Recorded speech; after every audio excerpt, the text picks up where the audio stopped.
Uh, Good evening, good afternoon, good morning. Um, this tonight's scene is set in the new Sarum Opera House, located in the historic district. Um, a site overlooking the water at the peninsula in the city. The area of the stretch of land that sits between the northern and southern half of the city. Stefan Braunfiedler has made or has gone out to a local Walmart, knowing that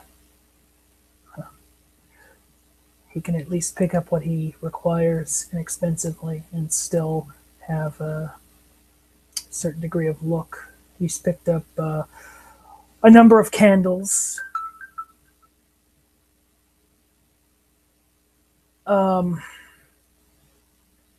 tablecloths, or the two tablecloths, a number of candles. He has with him the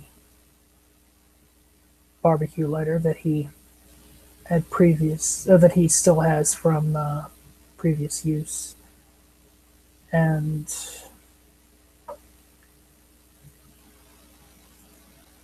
he's been looking for the candles that he previously placed on the upper balcony overlooking the stage, which are surprisingly still there, as was the rudimentary lock, the duct tape that he had so, air quotes, eloquently placed on the door handles. That has been removed. He placed a small a piece of a 2x4, basically a small piece of wood in between the door handles, bracing it closed on the inside behind him as he made his way up to the second floor, walking down the rather long hallway. Even in its dilapidated state and with no lighting, save for the lighter that he holds a distance from himself. He's not careless. Walks down the hallway and finds what looks like an observation room, an observation point. Obviously, a private location for very well-to-do people, and still be able to enjoy whatever performances would have been put on in this grand opera house. He steps through the doors, finding a rather large table there, and taking the broom and dustpan that he had also brought with him, begins sweeping about the floor. After setting up a few candles on the table and otherwise at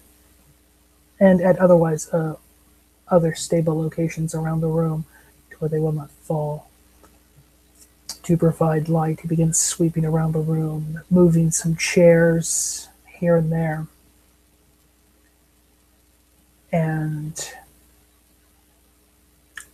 he gives it some time. He takes a good 30 minutes of just concentrated sweeping, picking up trash, placing the trash in garbage bags, which he will dispose of later. He takes a small feather duster and begins dusting the chairs, dusting the table, dusting around various areas of the room, windowsills, or I should say glassless windowsills, doors, doorknobs, things of that nature. once he is satisfied that the cleaning has gotten to a more than passable stage,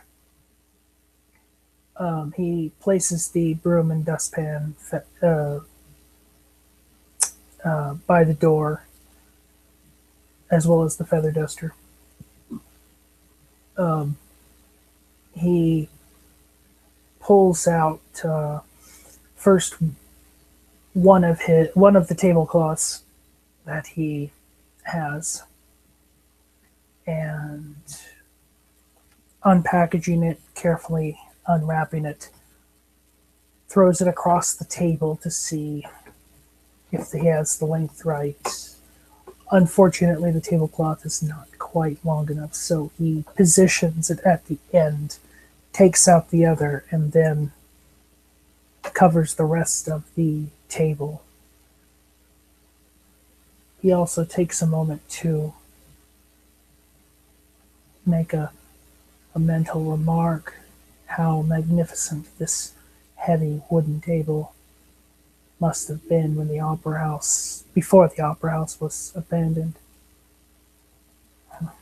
All of the activity that must have gone on here. Very grand place indeed. Snaps out of it, shakes his head, realizing that he has quite a bit of work to do to prepare for the mediation that he had mentioned to Teresa Goodchild, and knowing that he has four individuals to get a hold of, one to be able to contact the third.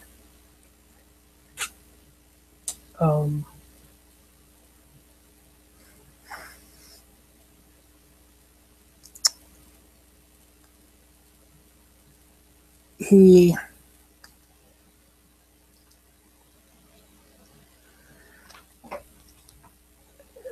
finishes positioning the tablecloth, making sure that it sits at the end evenly on both ends of the table, making sure that the sides of the tablecloth fall evenly, and then he begins to place very carefully candles out at various points of the table to keep the tablecloth in place and to provide lighting. He pulls out a few more medium-sized round candles capable of standing up on their own. He places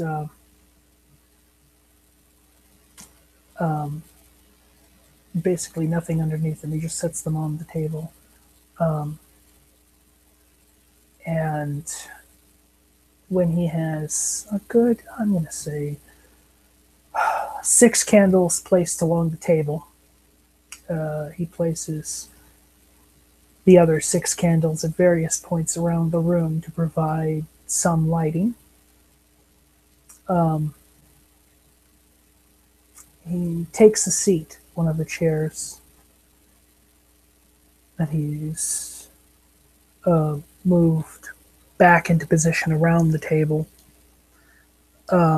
stacking the others up, one on top of the other, in a corner of the room out of the way. He takes out his phone and he begins searching through contacts, searching through messages that he's made.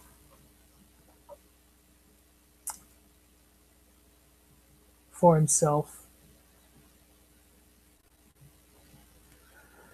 And places his first phone call to Mortimer Wilford. The phone rings a few times, but in the end it goes to voicemail. Mortimer. Yeah. Mortimer Wilford. This is Stefan Braunfiedler. Yes. Tomorrow night, he gives a disclosed time. Tomorrow night, I was wondering if you could meet me as well as a few associates at the Opera House in the historic district. It would be most helpful if you did not park in front of the location.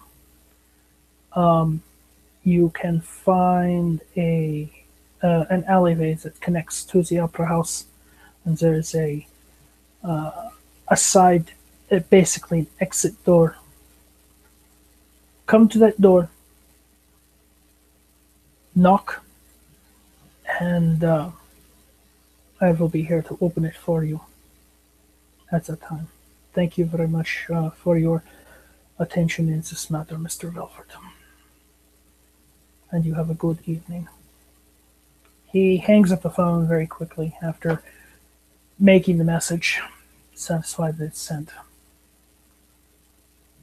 and places another call to the number he has for Teresa Goodchild. Again, it rings quite a few times, but in the end it goes to voicemail. Teresa, Miss Goodchild, I apologize. This is Stefan Braunfiedler. This is in regards to the mediation talks between Mortimer Wilford and Zachary Volatair. I was hoping you would be able to make a meeting tomorrow night at the Opera House in the historic district. Finding elsewhere to park and making your way through an alleyway that connects to the Opera House, coming to a drop-off point, which is on the left side of the Opera House. There's a side exit door. Come to that door, knock, and you will be let in. Thank you very much, Teresa. I very much appreciate your open ear that you provided me. It's the last time we met at the church, and I look forward to seeing you tomorrow night. You have a pleasant evening, Teresa. He hangs up the phone once again, very matter-of-factly. And then he takes a moment. Doesn't actually have a way of contacting Zachary Volatair.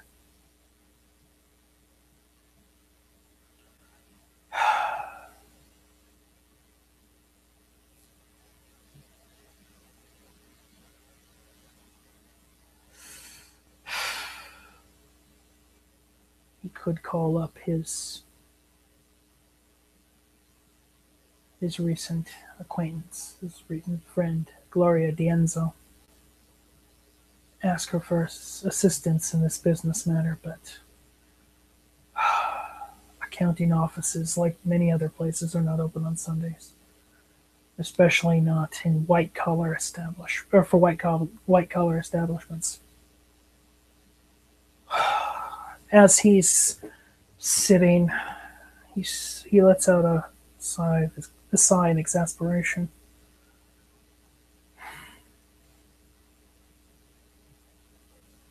He thinks out loud to himself.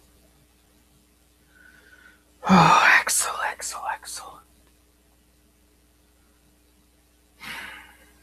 I can only hope that you are able to do this for me. As he places a call to Axel Lynwood.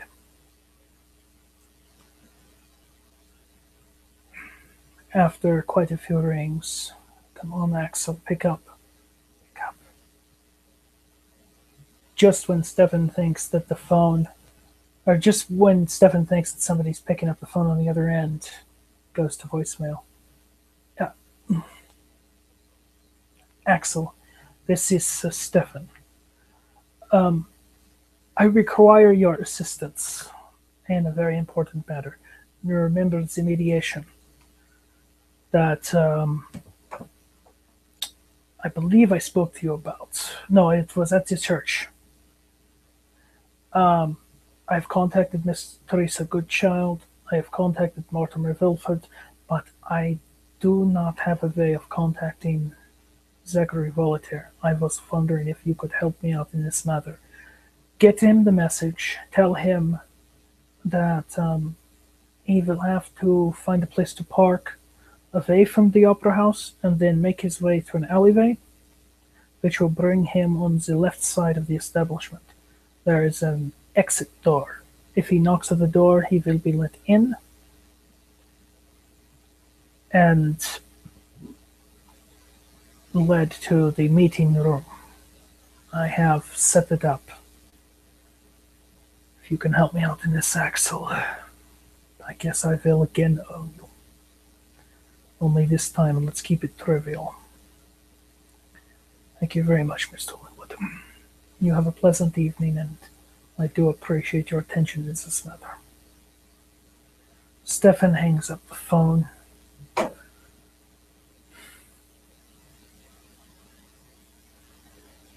He doesn't have very high hopes that Zachary will listen to Axel, especially not given the way Zachary reacted when that name was dropped first and last time that Stefan met Mr. Volatair.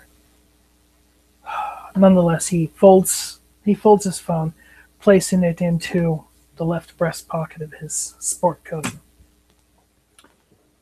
And with a lot of things on his mind, a lot of concerns, the biggest of which, will everyone make the meeting? Will everyone come and make it? Will everybody come to attend this little mediation? He sets back to work, also gathering up some of his things, making some final preparations before he heads to work, the last resort for the